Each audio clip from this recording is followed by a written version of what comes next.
read with me the words in your order of service or on your screens while we light our chalice.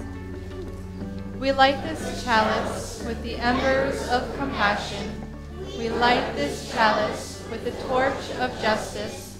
We light this chalice with the radiance of joy. And this morning we are particularly joyful because we are welcoming our new Director of Lifespan Religious Education, Emily Carroll. Please come on up.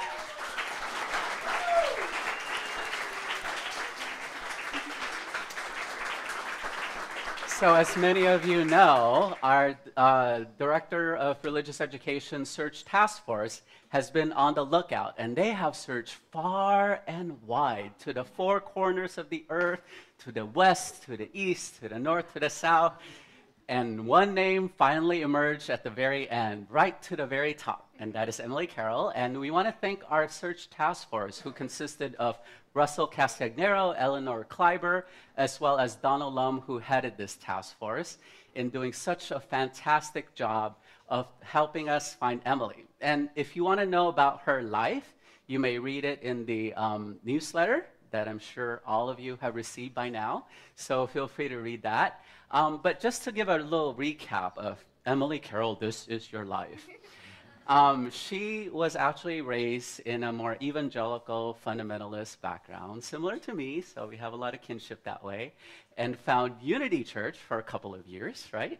And then finally transitioned into Unitarian Universalist because she decided that that was actually a confusing thing. Unity, Unitarian, so just kidding. We all have a lot in common. And so finally, another path and another tradition came along the way, which is Buddhism. And so Emily also practices in the line of Thich Nhat Hanh.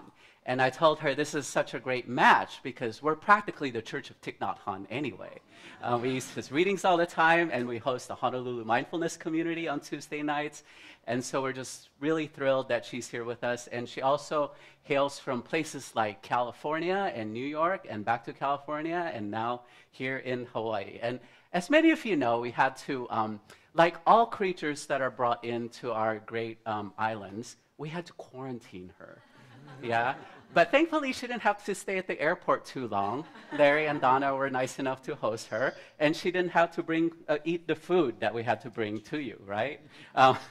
And so in that sense, we've been very fortunate that she's had some time to acclimate and get used to island living. So please join me in welcoming, wait, before you do that, I have to tell you too that we have a more formal ceremony welcoming her. So her installation will be on April 14th. So make sure you mark that in your calendar. And we'll bust out all the pomp and circumstance and the bells and smells for that occasion too, shall we?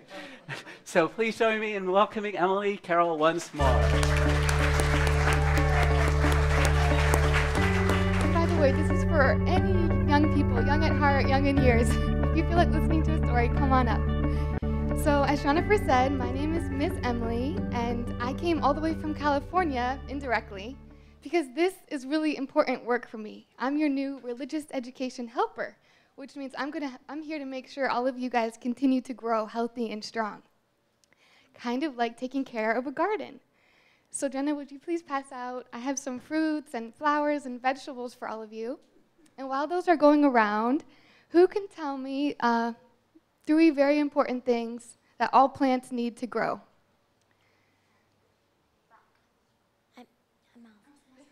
Water. Water, thank you, yes. Sunlight. Perfect. What's the 3rd main thing? Yes. Door. Thank you, you guys are so smart, 3 in a row.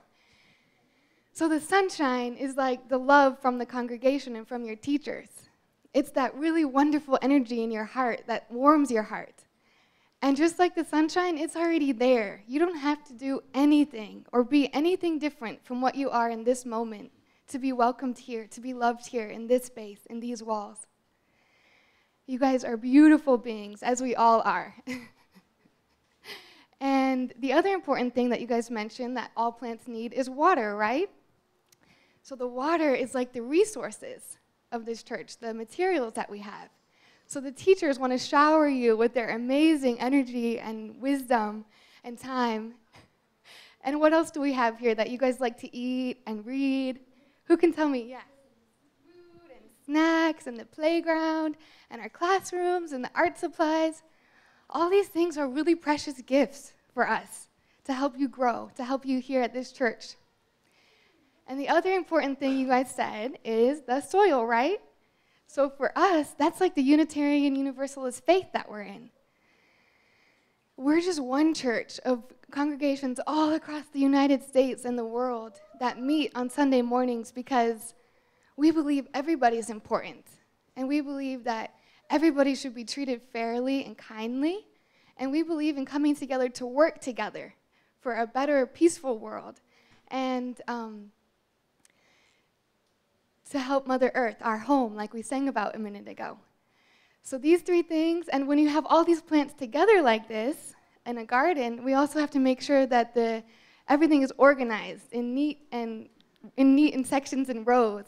And we have to put a fence around it to make sure that no critters get in, right? And somebody has to pull the weeds every day to make sure that everybody is safe and protected and has enough space to grow.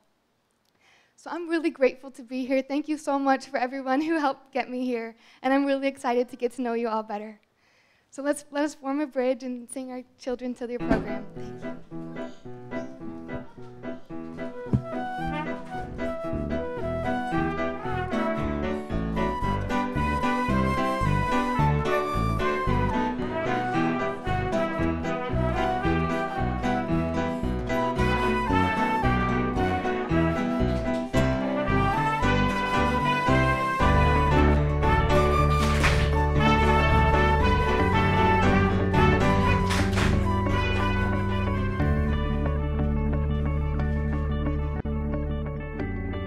Hear these opening words by Sarah Campbell. Ah, how beautiful this day, how crisp and clean the air, how clear the sky, how full of life, I know.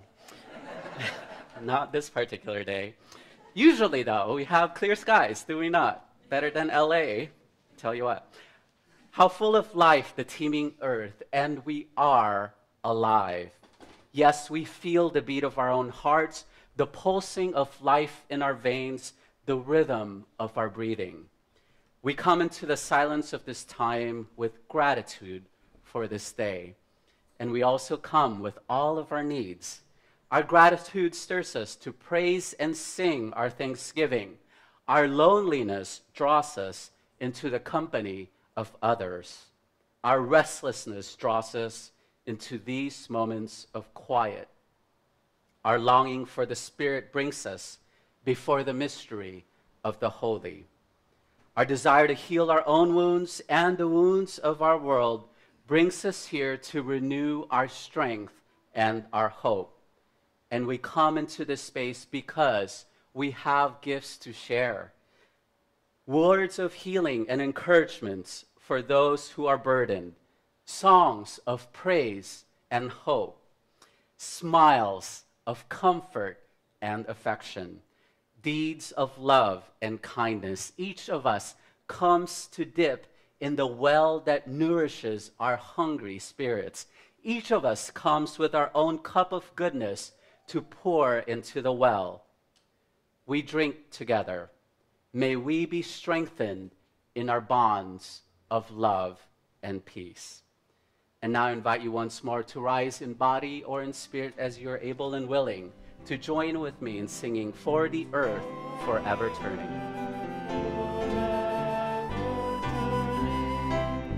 For the skies for every sea, for our lives for all we cherish, sing we our joyful song of peace. For the mountains, hills, and pastures,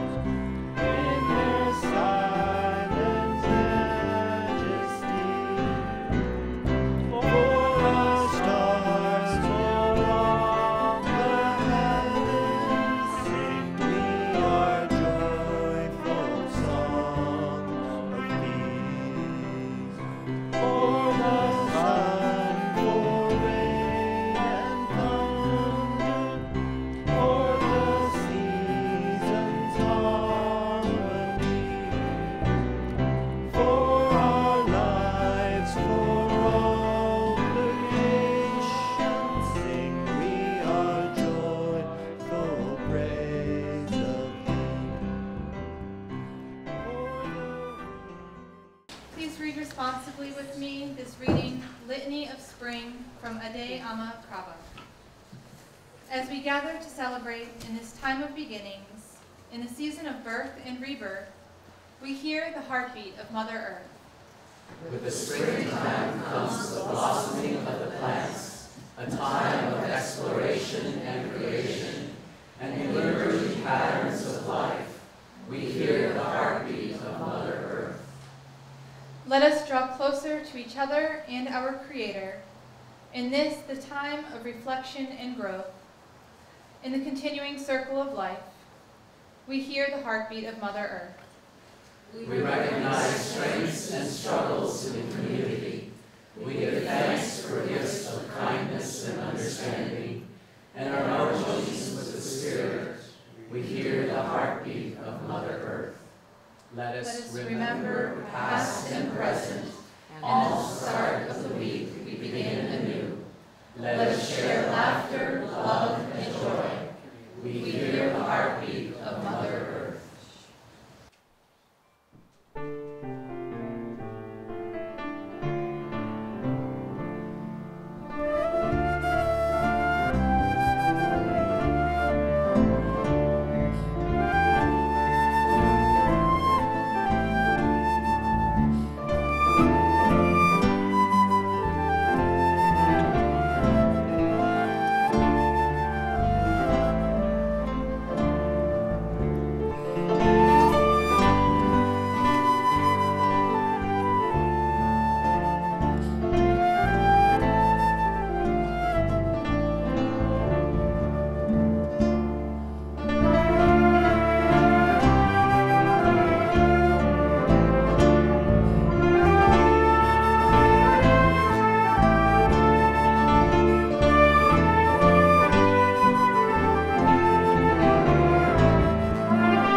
Today we commemorate the cycles and the seasons of our lives. We know that inasmuch as life brings us sorrow, life also brings us joy. And today, indeed, we commemorate the winter of our lives, which usually comes with some awareness about the death and the dying process. And so it is with a heavy heart that I inform you that Richard Volasik's brother, Mike Wallachek, died this morning. And he was struggling with stage 4 cancer. And he was initially told that he had 3 to 6 weeks left to live, but that timeline has moved up. And so let us keep this family in our thoughts and in our prayers. As my hand moves across the sanctuary, I invite us to lift aloud names of other folks whom we are holding in our thoughts this morning. And these are folks that are experiencing sorrow in their lives or experiencing suffering. So I invite you to name those names out loud as my hand moves across the sanctuary.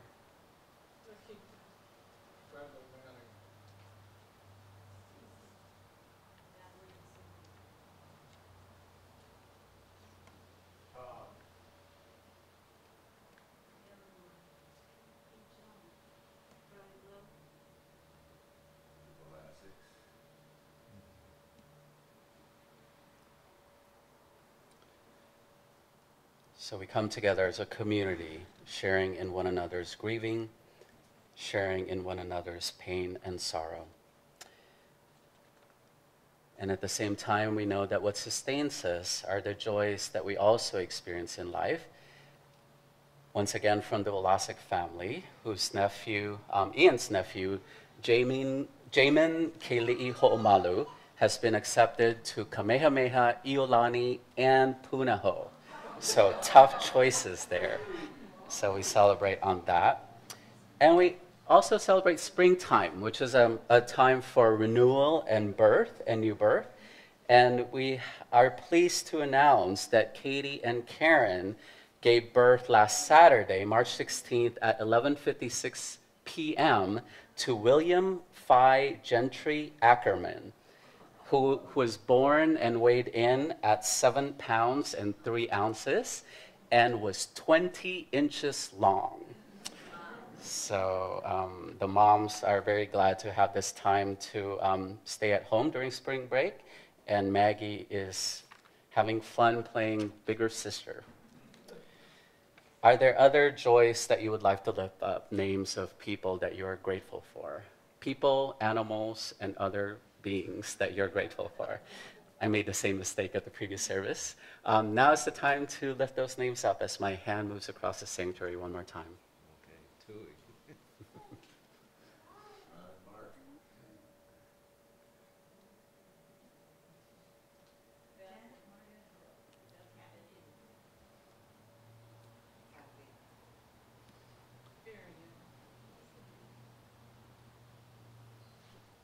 For these names that put a smile on our faces, we come together today in a spirit of gratitude. And so now I invite us to take a look at our hands. And I invite you to take the left hand out first and symbolically represent this hand holding the sorrow that this community holds, that this beloved community holds. And then the right hand now, as we once again experience the joy in our lives. And when we put these hands together, we come together as a sign of respect for one another, to acknowledge the divinity, the holiness that we see in one another. So let us bow to each other as a token of our respect and appreciation for this beloved community. And as we do so, we know that we'll continue to hold these joys and sorrows in our hearts as we go forth from this place. And let us now release it, knowing that the cycle will once again continue, and we will continue to experience joy and sorrow as we continue to have another breath and another moment in our lives. Let us take this opportunity to come together in a spirit of mindfulness. I invite you to connect to the earth, our blue boat home. I invite you to plant both feet firmly on the ground if you could reach it. If not, just symbolically do it, knowing that we are connected to the earth in deep and meaningful and powerful ways. Our Mother, the Earth, who sustains us, breathes life into us, nourishes our very being. I invite you to close your eyes as you feel comfortable doing so, lessening the distraction, paying attention to your in-breath and your out-breath, having a smile on your face as I read the Discourse on Loving Kindness, which comes to us from the Karaniya Metta Sutta. This is what should be done by one who is skilled in goodness and who wishes to attain the state of peace and wisdom. Let one be capable, upright, exceedingly upright, easy to instruct, gentle, and humble. Let one be content, not a burden to others, but easily supported, with but few responsibilities and living simply. With the senses composed and serene, let one be prudent, courteous, not proud or demanding, unswayed by the emotions of others. And let one not commit the slightest wrong, for which the wise would later reprove. Let one contemplate and wish, may all beings be well and safe. May all beings be happy, whatever living beings there may be, whether they are weak or strong, omitting none, the great or the mighty, medium-sized, short, small or large, those seen and those unseen, those dwelling near and far away, those born as well as those yet to be born. May all beings be happy at heart. Let no one deceive another, nor despise anyone in any place. Let no one through anger or hatred wish harm upon another. Just as a mother protects her child, her only child, with her very life, even so with a boundless heart of love, Let one cherish all living beings. Let one radiate boundless love all over the entire world, spreading upwards to the skies and downwards to the depths, in all directions, without any obstruction, completely free from hostility or hatred. While standing or walking, sitting or lying down, as long as one is awake, without laziness, let one sustain this recollection of love. This is said to be noble living, and this is called the sublime abiding. By not falling into wrong views, being virtuous, endowed with ultimate clarity and insight, having discarded greed for sensual desires, then truly never again will one return to be conceived in a womb. And now let us take a moment to enjoy sacred silence.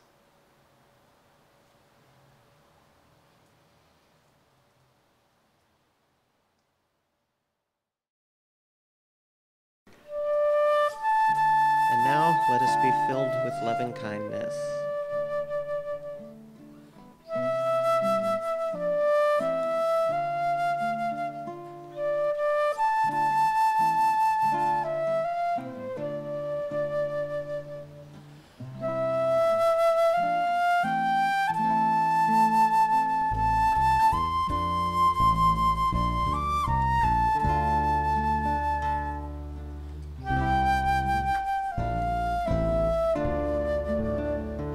May I be filled with loving kindness.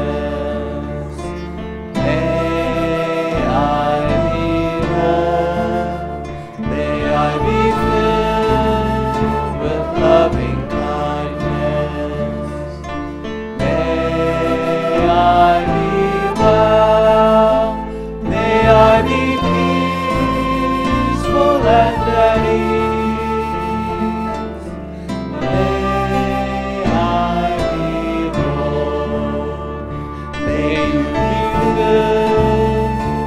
Loving kindness, may you be well, may you be filled with loving kindness, may you be well, may you be peaceful and at ease.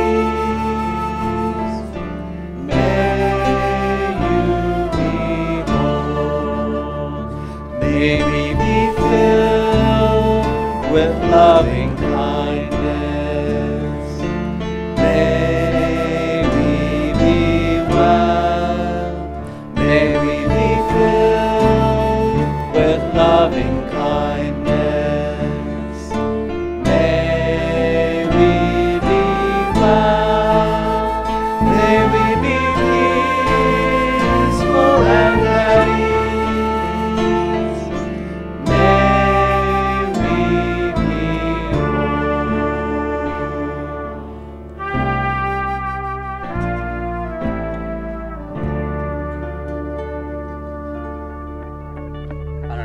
Anybody ever wondered or not, why is Unitarian Universalism still the best kept secret in town?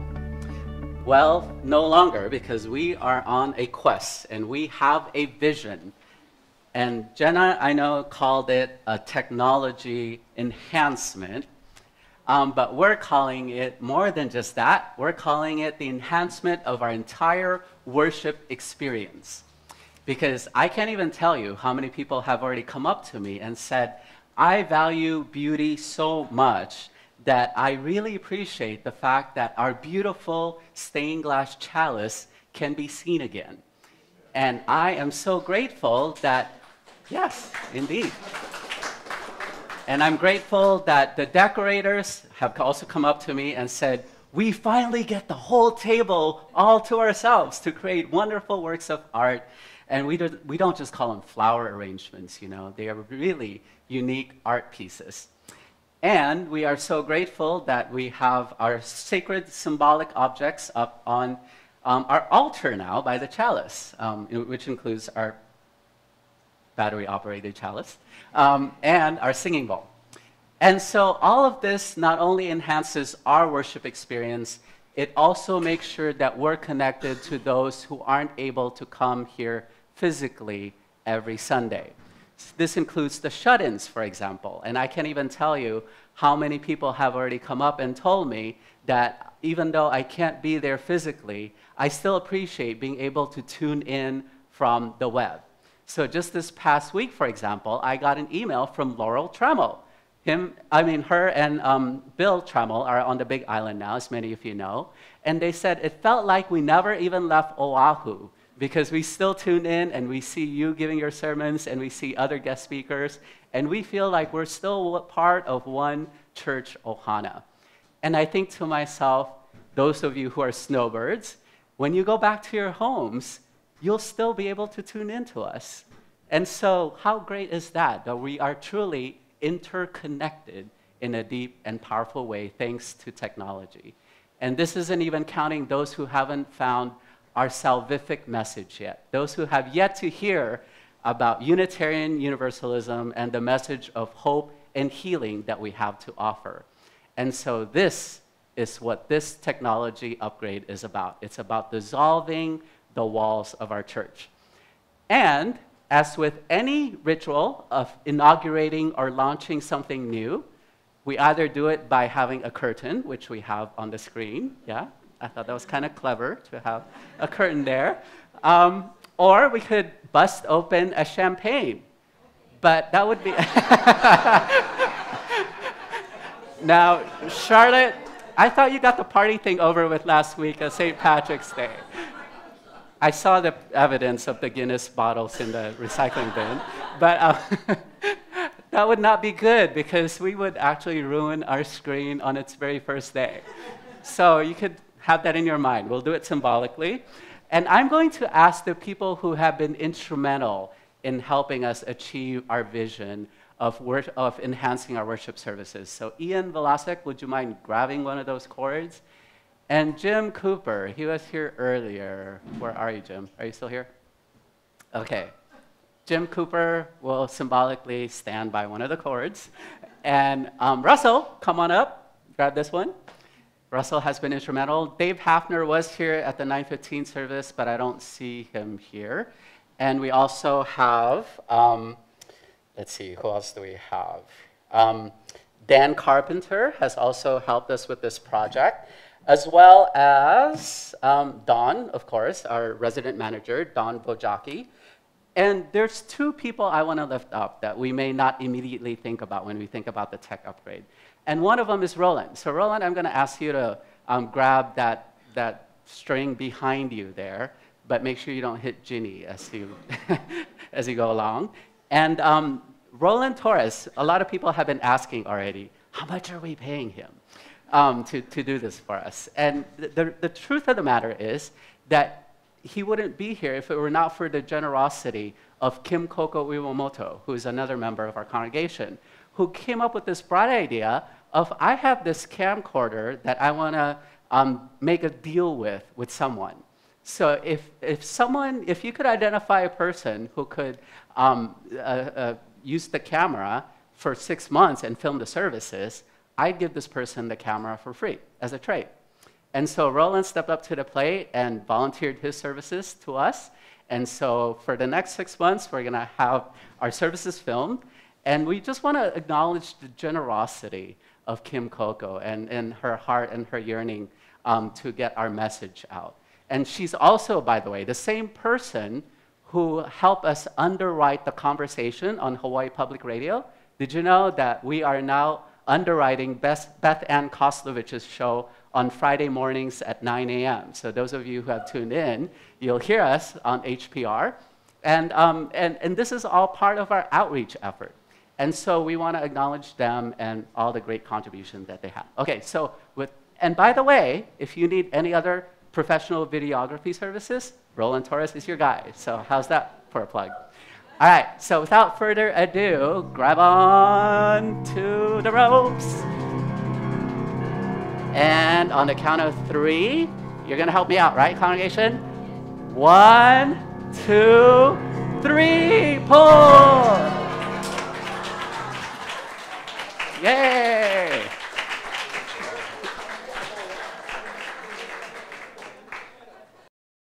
These closing words come from Amy Gersler in Perpetual Spring. Gardens are also good places to sulk. You pass beds of spiky voodoo lilies and trip over the roots of a sweet gum tree in search of medieval plants whose leaves, when they drop off, turn into birds if they land on land, and colored carp if they plop into water. Suddenly, the archetypal human desire for peace with every other species wells up in you. The lion and the lamb cuddling up, the snake and the snail kissing.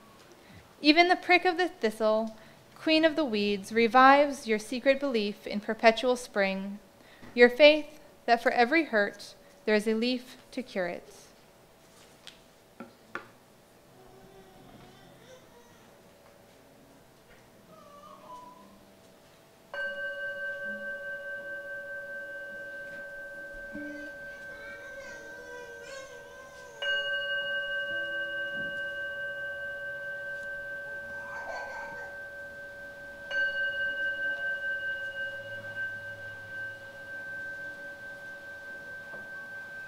Spirits, we thank you for being present in our sacred space, for light and love, for night and change. As we prepare to open this sacred space, we ask for your blessings, that there may be peace and harmony between all of us. As I call each spirit, please respond with depart in peace. O spirit of air, depart in peace. O spirit of fire, depart in peace. O spirit of water, depart in peace. O spirit of earth, depart in peace. To all beings and powers of the visible and invisible, depart in peace. I now invite you to stand for our closing song, Hawaii Aloha.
Standing while we sing Dona Nobis.